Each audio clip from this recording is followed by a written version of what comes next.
दोस्तों, दुनिया में सब कुछ का कीमत होता है, चाहे वो इंसान हो या कोई पत्थर। सब कुछ का कोई ना कोई कीमत होता है और उस कीमत को प्राप्त करने के लिए सही स्थान पर जाना पड़ता है। आइए एक कहानी से समझते हैं। एक बहुत बड़ा हीरे का व्यापारी रहता है। उसे हीरे का बहुत बड़ा विशेषज्ञ भी माना जाता है।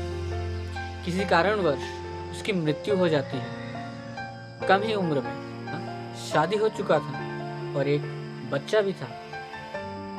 कुछ कारणवश उसकी मृत्यु हो गई। मरने के 10-15 साल बाद लड़का बड़ा हो जाता है और उसकी माँ तब कहती है, बेटा तेरे पापा ने मरने से पहले कुछ दे कर गए थे, ये ले।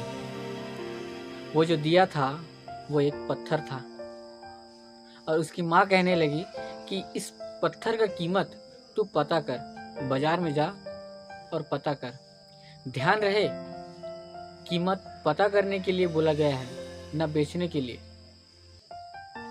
लड़का पत्थर लेता है और बाजार की तरफ चले जाता है। तब एक बूढ़ी अम्मा से मिलता है जो सब्जियां बेच रही थी।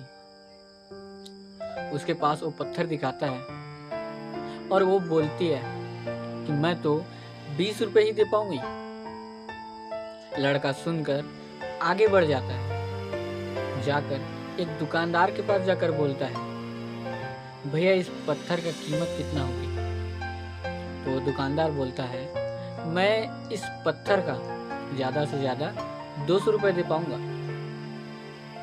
फिर वो लड़का सुनकर आगे बढ़ जाता है।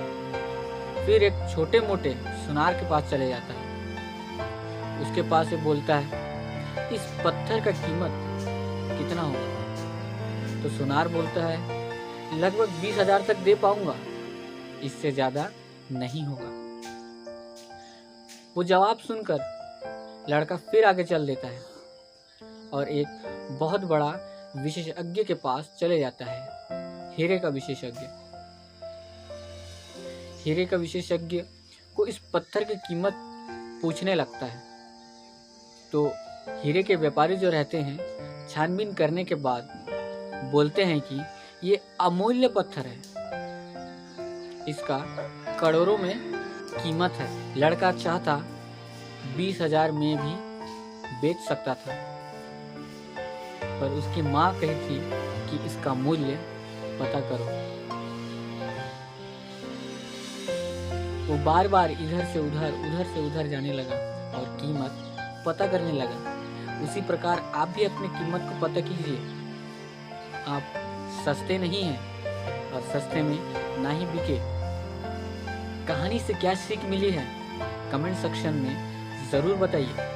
कहानी से कुछ अगर सीख मिलता है तो लाइक एंड शेयर कीजिए और इसी प्रकार का वीडियो देखने के लिए मेरे चैनल पर बने रहिए।